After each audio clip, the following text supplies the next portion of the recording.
Hi students, जैसा कि आपको पता है कि हमने एंडोक्राइन ग्लैंड यूनिट जो वो शुरू किया था और हमने पिछले वीडियोस में एंडोक्राइन ग्लैंड क्या होता है, कैसे वो डिफरेंट होता है from exocrine and heterocrine gland, फिर हार्मोन क्या होता है and what are the chemical nature of hormone, उसके बारे में पढ़ा। उसके बाद हमने एक वीडियो बनाया जिसमें हमने बॉडी के डिफरेंट जो एंडोक्राइन ग्लैंड्स है उसमें से पहले को स्टडी किया, दैट वाज हाइपोथैलेमस। आज जो हम नेक्स्ट एंडोक्राइन ग्लैंड को स्टडी करेंगे और आज का जो टॉपिक है that is pituitary gland. As you can see from the figure, मैंने फिगर भी दिखाया हुआ है कि पिट्यूटरी ग्लैंड कैसा है। आल्दो हमने हाइपोथैलेमस में भी इसके बारे में थोड़ा डिस्कस किया था, बट आज हम इसके बारे में थोड़ा ज्यादा डिस्कस करेंगे डिटेल में। तो सबसे पहले पिट्यूटरी ग्लैंड। पिट्यूटरी ग्लैंड जो है वो स्मॉल रेड ग्रे जो है, रेडिश ग्रे इसका स्ट्रक्चर होगा, कलर होगा, और ये बीन शेप स्ट्रक्चर है इसका। ठीक है, तो ये small reddish grey bean shape structure है अटैच टू द हाइपोथैलेमस। जैसे कि आप देख सकते हैं कि वो हाइपोथैलेमस के साथ अटैच है। और कैसे अटैच है? बाय अ स्टाक, इसका हम बोलते हैं इन्फ्यूंडिबुलम। तो इन्फ्यूंडिबुलम के माध्यम से वो जो है वो हाइपोथैलेमस के साथ अटैच है। ठीक, तो ये जो पिट्यूटरी ग्लैंड है ये प्रेजेंट होता है इन ए कैविटी जिसको हम बोलते हैं सीला टर्सिका। तो सीला टर्सिका क्या है? ये कैविटी है जिसके अंदर पिट्यूटरी ग्लैंड जो है वो प्रेजेंट होता है। तो ऊपर से हाइपोथैलेमस है, तो वहां से ये ऐसे चिपका हुआ है, और ये जो पिट्यूटरी ग्लैंड है ये बेसिकली नीचे से कैविटी के अंदर वाली साइड प्रेजेंट है। ठीक है, उस कैविटी का नाम क्या मैंने बोला? सीला टर्सिका। एज आप यहां से देख सकते हो कि जो इन्फ्यूंडिबुलम है इसके अंदर से जो कनेक्टिविटी है पिट्यूटरी ग्लैंड की टू द हाइपोथैलेमस, वो कैसे कनेक्टिविटी है? तो उसकी कनेक्शन कैसे है कि ये कनेक्टेड है बाय दो सिस्टम के साथ। तो जैसे कि पिट्यूटरी ग्लैंड के 3 लोब हैं, उसके बारे में हम डिस्कस भी करेंगे। तो आगे वाली साइड से, दैट इज एंटीरियर वाली साइड से, वो कनेक्टेड है by mean of hypophyseal portal system, और पोस्टीरियर की साइड से, दैट इज पोस्टीरियर लोब की साइड से, वो कनेक्टेड है by mean of hypothalamic neurosecretory cell. अब हाइपोफाशियल पोर्टल सिस्टम क्या होता है? हाइपोफाशियल पोर्टल सिस्टम क्या है कि जो पोर्टल सिस्टम है बेसिकली क्या करता है, इसका काम होता है कि जो वेन का, कि ये बॉडी से ब्लड को कलेक्ट करती है और ले जाती है टूवर्ड द हार्ट। ठीक है, वेन का यही काम है। सो आर्टरी का काम क्या है? ये बॉडी में ब्लड को डिस्ट्रीब्यूट करती है। तो आर्टरी का काम है ब्लड को डिस्ट्रीब्यूट करना, और वेन का काम है कि बॉडी के डिफरेंट पार्ट से ब्लड को लेके हार्ट में जाके वापस करना। लेकिन सम ऑफ द केसेस क्या होता है कि वो वाले वेन जो है जिसका एक्चुअल काम था कि ब्लड को कलेक्ट करके हार्ट की तरफ लेके जाए, इंस्टेड ऑफ कि वो कलेक्ट करके हार्ट की तरफ लेके जाए, वो रास्ते में उसे डिस्ट्रीब्यूट भी कर देती है। सो कहने का मतलब ये कि इंस्टेड ऑफ ये जो है वो हार्ट की तरफ लेके जाए, ये यहाँ पे ब्लड को फिर से डिस्ट्रीब्यूट कर देंगे और फिर से एक वेन जो है इसे कलेक्ट करके टूवर्ड द हार्ट ले जाएंगे। ये जो सिस्टम बना, यहां से एक वेन ने ही ब्लड को फिर से डिस्ट्रीब्यूट किया और दूसरी वेन उस ब्लड को अगेन कलेक्ट करके हार्ट की तरफ लेके जाए, उसे हम बोलते हैं portal system. And depending upon वो पोर्टल सिस्टम कहां पे है उसके नाम अलग होते हैं। वो वाला पोर्टल सिस्टम जो हाइपोथैलेमस से नीचे हो उसे बोलते हैं हाइपोफाशियल पोर्टल सिस्टम, और वो वाला पोर्टल सिस्टम जो जैसे कि किडनी में हो उसे हम बोलते हैं रीनल पोर्टल सिस्टम। तो पोर्टल सिस्टम का मतलब सेम है, लेकिन डिपेंडिंग अपॉन लोकेशन उसके नाम अलग हो जाते हैं। ठीक है, इज इट क्लियर? नाउ अब हम आगे बढ़ेंगे।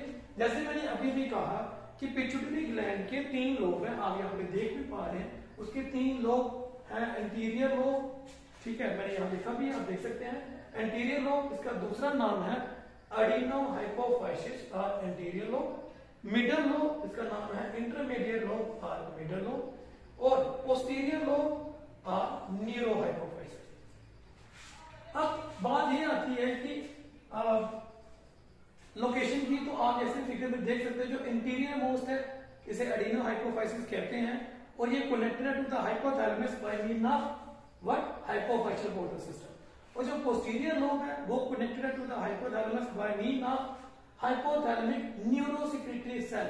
अब न्यूरोसेक्रेटरी सेल क्या होगा कि hypothalamus is a part of brain, और ब्रेन में कौन से सेल होते हैं? ऑब्वियसली बात है, ब्रेन एक नर्वस सिस्टम है, और नर्वस सिस्टम का जो स्ट्रक्चर एंड फंक्शन यूनिट होता है that is always a neuron. तो न्यूरॉन के दो इंपॉर्टेंट जो पार्ट होते हैं, ठीक, एक तो होता है साइटोन, इसके अंदर न्यूक्लियस वगैरह प्रेजेंट होते हैं, इसके ऊपर डेंड्राइट्स होते हैं, और इसके नीचे होता है एक्सॉन, ये आगे जाके टीलियोडेंड्रिया वगैरह बनाता है। तो ये जो एक्सॉन है यही है जो कनेक्टिविटी देता है, उसका साइटोन वाला कंपोनेंट प्रेजेंट है हाइपोथैलेमस में, और एक्सॉन वाला जो है वो आगे हुआ है पोस्टीरियर लोब तक, ठीक, और पोस्टीरियर लोब में आगे टीलियोडेंड्रिया बन गया हुआ है। क्योंकि ये वाले जो एक्सॉन है ये क्या करते हैं, सिक्रीशन करते हैं, they secrete some chemical that is hormone, that is why we call it as neurosecretory cell. ठीक है, पता चला हम न्यूरो के साथ सेक्रेटरी क्यों बोलते हैं, बिकॉज ये क्या करते हैं, ये हमारे सिग्नल को रिसीव नहीं करते हैं, जैसे हम यहाँ टच किया तो टच रिसेप्टर है तो सिग्नल ब्रेन की तरफ लेके चला गया, इसका काम अलग है, ये सेक्रेशन प्रोड्यूस कर रहा है, और वो सेक्रेशन जो है वो पोस्टीरियर लोब में जा रही है। वो सेक्रेशन क्या करती है, उसका क्या फंक्शन है, उसके बारे में आगे जाकर स्टडी करेंगे। अब अलग अलग लोब जो है वो क्या प्रोड्यूस करते हैं, कौन सा हार्मोन प्रोड्यूस करते हैं, हम उसके बारे में डिस्कस करेंगे। एक तो डायग्राम में देख भी सकते हो, और दूसरा मैंने राइटिंग में यहाँ पे दिया भी है। जो इंटीरियर लोब है ये प्रोड्यूस करता है सोमैटोट्रोपिक हार्मोन, इसका दूसरा नाम है सोमैटोट्रोपिन हार्मोन और ग्रोथ हार्मोन। दूसरा जो ये क्या करता है, ये बेसिकली ग्रोथ करवाता है, इसके बारे में हम अभी थोड़ी देर में स्टडी करेंगे। दूसरा हार्मोन जो प्रोड्यूस होता है वो है थायरोट्रोपिन हार्मोन। ये थायरोट्रोपिन हार्मोन क्या करता है, थायराइड ग्लैंड को स्टिमुलेट करता है कि आप थायराइड ग्लैंड रिलेटेड जो हार्मोन है वो प्रोड्यूस करो। एसीटीएच एड्रीनोकार्टिकोट्रोपिक जो है हार्मोन, तो ये एड्रीनल ग्लैंड को स्टिमुलेट करता है कि आप हार्मोन को प्रोड्यूस कीजिए। Follicle stimulating hormone, follicle stimulating hormone क्या करता है, ये फॉलिकल्स को, ठीक है, चाहे इनके सब फीमेल है चाहे इनके सब मेल है, ये फॉलिकल को स्टिमुलेट करता है कि भाई आप जो है वो कंसर्न ओवा और स्पर्म प्रोड्यूस कीजिए। ठीक, तो फीमेल क्या करेगी, ओवा प्रोड्यूस करेगी, और मेल क्या स्पर्म प्रोड्यूस करेगा। ल्यूटिनाइजिंग हार्मोन, ल्यूटिनाइजिंग हार्मोन का भी काम क्या है, ये इंटरस्टिशियल सेल को स्टिमुलेट करता है कि आप हार्मोन प्रोड्यूस कीजिए, दैट इज टेस्टोस्टेरोन। और फीमेल के केस में ये क्या करेगा, ये ओवरी में जाके जो डिवेलपिंग फॉलिकल्स हैं उसको स्टिमुलेट करेगा कि आप ओवा को रिलीज कीजिए। ठीक है, तो ओवा की रिलीज में, ओवुलेशन में ये हेल्प करता है। प्रोलैक्टिन हार्मोन, प्रोलैक्टिन हार्मोन का क्या काम होता है, जो फीमेल प्रेग्नेंट होती है, नेचुरली बात है 6 महीने 7 महीने हो चुके हैं प्रेगनेंसी के, तो ऑब्वियसली बात है कि आफ्टर बर्थ जो बच्चा है वो माँ का दूध जो पीता है। ठीक, तो ये जो मिल्क की प्रोडक्शन है इन द ब्रेस्ट, वो कौन कंट्रोल करता है, प्रोलैक्टिन हार्मोन। तो प्रोलैक्टिन हार्मोन क्या करता है, प्रेग्नेंट फीमेल की ब्रेस्ट में मिल्क की प्रोडक्शन करवाता है, नॉट इजेक्शन। इजेक्शन के लिए कोई और हार्मोन रिस्पॉन्सिबल है, बट मिल्क प्रोडक्शन के लिए, ठीक है, मिल्क को प्रोड्यूस करने के लिए prolactin hormone responsible, milk production. Then intermediate lobe, intermediate lobe जो हार्मोन प्रोड्यूस करती है जिसका नाम है melanocyte stimulating hormone, melanocyte stimulating hormone. ये इंटरमीडिएट लोब क्या करता है कि आपकी बॉडी के ऊपर ये जो मेलानिन है ना, हमारी बॉडी के ऊपर ये ब्लैक ब्लैक कलर का या स्लाइट लाइट ब्लैक कलर के ये जो पिगमेंट्स है जिससे हमारे स्किन की शेड बनती है, कोई जो ज्यादा गोरा होता है उसमें कम होते हैं, जो ज्यादा डार्क कम्प्लेक्स का होता है उसमें ये पिगमेंट ज्यादा होते हैं। इसकी डिस्ट्रीब्यूशन के ऊपर जो है ये हार्मोन रोल प्ले करता है। जैसे आप कड़की धूप है तो बच्चे धूप में खेलने चले जाएं तो उसकी स्किन का कलर क्या हो जाएगा, ब्लैक कलर का होना शुरू हो जाता है। ठीक है, so as to protect from the harsh sunlight. तो जैसे ही वो शाम में रहता है, घर के अंदर रहता है 2-3 दिन के बाद, तो वो फिर से क्या हो जाता है, उसका रंग जैसे पहला था वैसा ही बन जाता है। ये जो टेम्परेरी पिगमेंट आए, डिस्पर्स हो गए उसकी बॉडी के ऊपर, और बाद में फिर से वो कांग्रेशन हो गए, कलेक्ट हो गए एक जगह पे, ये जो कंट्रोल करता है हार्मोन उसका नाम है melanocyte stimulating hormone. Then posterior lobe और न्यूरोहाइपोफिसिस।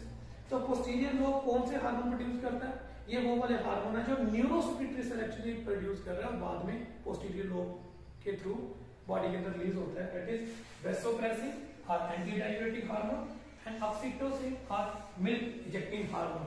इसका अल्टरनेट नाम एक और भी है जो मैंने यहां पे लिखा नहीं, दैट इज बर्थ हार्मोन। ठीक है, तो ऑक्सीटोसिन क्या है, ये क्या काम करता है, हम इसके बारे में डिस्कस करते हैं। ऑक्सीटोसिन जो हार्मोन है ये क्या करेगा कि प्रोलैक्टिन हार्मोन ने जो मिल्क बनाया है in the breast of the pregnant female, ठीक है, तो आफ्टर बर्थ क्या होगा, बच्चे ने अब दूध पीना है, तो ब्रेस्ट से मिल्क ऐसे रिलीज नहीं होता है। ठीक, तो क्या होता है कि जब बच्चा माँ की ब्रेस्ट को सर्व करता है तो एक सिग्नल जाता है टू द पिट्यूटरी ग्लैंड कि भाई आप हार्मोन प्रोड्यूस कीजिए, that is oxytocin hormone produce कीजिए। ये ब्रेस्ट को सिग्नल देता है कि अब आप मिल्क को रिलीज कीजिए at the time of Suckling. जब वो सकलिंग कर पाऊंगा तो ब्रेस्ट जो है वो हार्मोन की वजह से मिल्क को इजेक्ट कर देती है। और यही हार्मोन जो है वो बर्थ के टाइम पे भी काम आता है, जब बेबी बॉर्न होना है। ठीक, तो फीमेल के जो मसल्स हैं इसकी जो कंट्रोलिंग एक्सपल्शन जो करता है यूट्रस, ठीक है, at the time of birth क्या होगा, यूट्रस कुछ इस तरीके से कॉन्टैक्ट करता है, ऐसे पीछे से होके आगे की तरफ से ऐसे, ताकि बच्चा बाहर की तरफ धकेल ना जाए। तो उसकी जो कॉन्ट्रैक्शन कैपेबिलिटी है वो ऑक्सीटोसिन हार्मोन भी कंट्रोल करता है, दैट इज व्हाई इसे बर्थ हार्मोन भी कहा जाता है। तो ये कुछ हार्मोन के बारे में, लेकिन मैंने एक हार्मोन जो है सोमैटोट्रोपिक हार्मोन, इसके बारे में कहा था कि हम आगे पढ़ेंगे थोड़ा विस्तार से। तो सोमैटोट्रोपिक हार्मोन,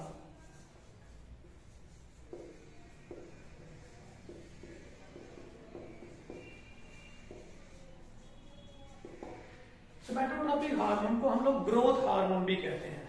क्यों? क्योंकि यही वो हार्मोन है जो बॉडी में ग्रोथ करवाता है, दैट इज व्हाई से हम ग्रोथ हार्मोन भी कहते हैं। ठीक है, क्योंकि ये ग्रोथ करवाता है तो ऑब्वियसली बात है हमारी बॉडी के अंदर क्या होता है, पॉजिटिव चीजें, एनोमोलिक रिएक्शन, तो ये क्या करेगा, एनोमलिज्म प्रोवाइड,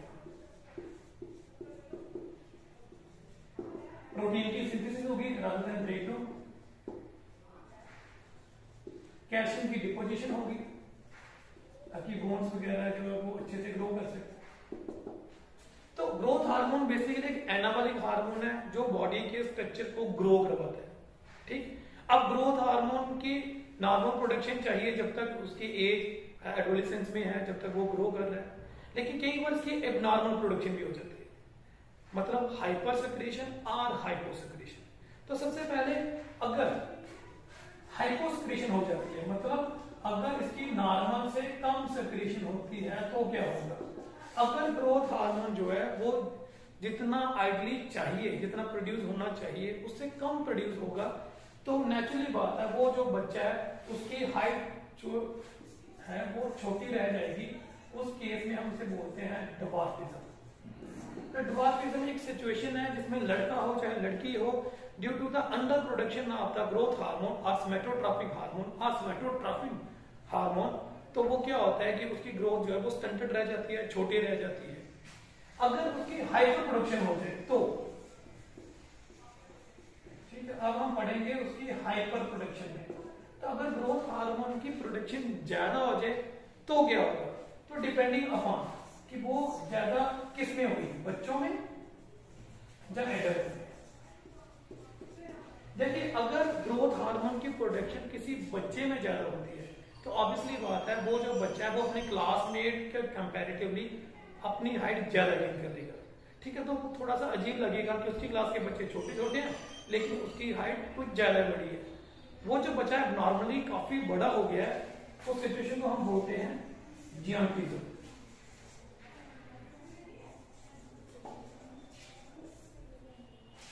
ठीक है, और अगर कई बार क्या होता है, वैसे तो टीनेज के बाद ग्रोथ हार्मोन की प्रोडक्शन नहीं होती, जितनी हाइट गेन हो चुकी है उतनी हो चुकी है, बट समटाइम क्या होता है कि एडल्ट में भी एबनॉर्मल तरीके से क्या होता है ग्रोथ हार्मोन की सर्टेन प्रोडक्शन हो जाती है।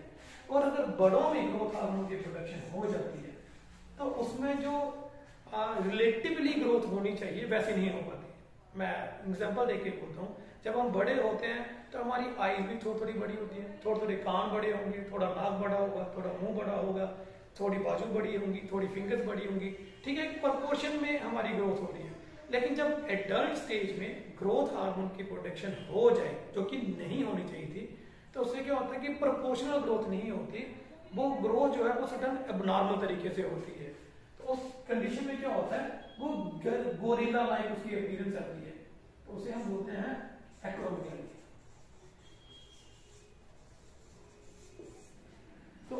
हाइपोथायरोडियली एक सिचुएशन है जिस सिचुएशन में क्या होगा, उस एडल्ट की ग्रोथ जो है वो एबनॉर्मल तरीके से हुई है और उसकी अपीयरेंस ऐसी हो जाएगी जैसे कि गोरिल्ला होता है, जैसे उसका ये वाला जात थोड़ा बड़ा हो जाएगा, शोल्डर थोड़े ज्यादा वाइडन हो जाएंगे, हो सकता है ये वाली बाजू कुछ ज्यादा बड़ी हो जाए, प्रॉपर तरीके से वो बाजू को सीधा नहीं कर पा रहा।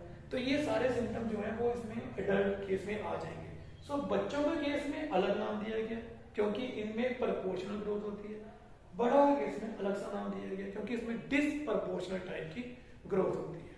सो होपफुली आपको पिट्यूटरी ग्लैंड के बारे में पता चल गया होगा। फिर भी हम थोड़ा सा रिवाइज कर देते हैं कि पिट्यूटरी ग्लैंड एक रेडिश ग्रे लाइक स्ट्रक्चर है जो कि हाइपोथैलेमस के साथ कनेक्टेड है बाय मीन ऑफ इन्फ्यूंडिबुलम और खुद वो स्याला टर्सिका कैविटी के अंदर प्रेजेंट है। पिट्यूटरी ग्लैंड के 3 लोब हैं। पहला लोब एंटीरियर लोब जिसे एडिनोहाइपोफाइसिस भी बोला जाता है, दूसरा लोब मिडल लोब बोलते हैं जहां intermediate lobe, and third lobe is posterior lobe और न्यूरोहाइपोफाशियल लोब। ठीक, 3 लोब 3 डिफरेंट टाइप के जो है वो हार्मोन प्रोड्यूस करते हैं, sorry not 3 but different type से हार्मोन प्रोड्यूस करते हैं, लेकिन हर एक लोब का अपने हार्मोन से कंसर्न है। ऐसा नहीं हो सकता कि इसका हार्मोन ये वाला लोब प्रोड्यूस करे या इसका हार्मोन ये वाला, ऐसा नहीं है। हर एक लोब अपने यूनिक हार्मोन जो है वो प्रोड्यूस करते हैं। तो एंटीरियर लोब जैसे हमने अभी पढ़ा वो ग्रोथ हार्मोन प्रोड्यूस करता है, थायराइड को स्टिमुलेट करने वाला हार्मोन प्रोड्यूस करता है, एड्रेनल ग्लैंड को स्टिमुलेट करने वाला हार्मोन, फॉलिकल स्टिमुलेट करने वाला hormone, luteinizing hormone, prolactin hormone. Middle lobe जो है वो मेलानोसाइट स्टिमुलेटिंग हार्मोन, और जो लास्ट वाला हार्मोन है दैट इज वेसोप्रेसिन ऑक्सीटोसिन, ये जो है ये लास्ट वाला लोब प्रोड्यूस करता है। आई थिंक मैंने वेसोप्रेसिन को ज्यादा अच्छे तरीके से एक्सप्लेन नहीं किया, शायद ये मुझसे मिस हो गया। अब वेसोप्रेसिन क्या हार्मोन होता है, इसे हम एंटी डाययूरेटिक हार्मोन भी बोलते हैं। तो बेसिकली क्या होता है कि सोचिए जब हम पानी काफी ज्यादा पी लेते हैं तो हम बार बार बाथरूम में जाते हैं यूरिन पास करने के लिए, ठीक है, और जब हम पानी कम पीते हैं, दिन में बड़ा कम पानी पिया है, तो शायद हम बाथरूम भी बड़ा कम जाएंगे, ठीक है, एज कम्पेयर टू जब हम नॉर्मल तरीके से पानी पीते हैं तब आप दिन में 6 बार 7 बार बाथरूम जा रहे हो, ठीक है, यूरिन पास करने के लिए। लेकिन अगर आपने पूरे दिन से पानी पिया ही नहीं, चाहे 1 गिलास पानी पिया है, तो आप शायद पूरे दिन में 1 या 2 बार ही यूरिन पास करने जाएंगे, और वो जो यूरिन पास करोगे वो बड़ा येलो कलर का होगा। इसका मतलब हमारी बॉडी के अंदर एक मैकेनिज्म है जो क्या कंट्रोल करता है, वाटर के लेवल। अगर पानी का लेवल बॉडी के अंदर बढ़ जाता है रिक्वायर्ड कंडीशन से ज्यादा, तो भी ये क्या होता है, बाहर निकाल देगा, और अगर पानी बॉडी के अंदर कम है तो ये पानी को कम बाहर भेजेगा ताकि बॉडी की जितनी रिक्वायरमेंट है वाटर की वो फुलफिल हो सके। एंटी डाययूरेटिक हार्मोन क्या करता है, ये हार्मोन का काम तब आता है जब बॉडी के अंदर पानी का अभाव हो जाता है, ठीक है। तो जब पानी का अभाव हो जाता है बॉडी के अंदर तो एंटी डाययूरेटिक हार्मोन और वेसोप्रेसिन हार्मोन क्या करता है, ये किडनी को स्टिमुलेट करता है कि वाटर को ज्यादा से ज्यादा आप रिटेन कीजिए, ठीक है। तो वाटर को ज्यादा से ज्यादा रिटेन किया जाता है ताकि वो बाहर ना जाए और कम जाए। और ये कंडीशन जैसे मैंने बोला तब मैनेज होती है जब आपने इनटेक ऑफ वाटर बड़ा कम लिया होता है। अगर आपने दिन में पानी कम लिया हुआ है तो नेचुरली आप उसको जो रिलीज करोगे वो भी कम करोगे, अगर आपने बहुत पानी ज्यादा लिया हुआ है तो रिलीज भी आप ज्यादा करोगे।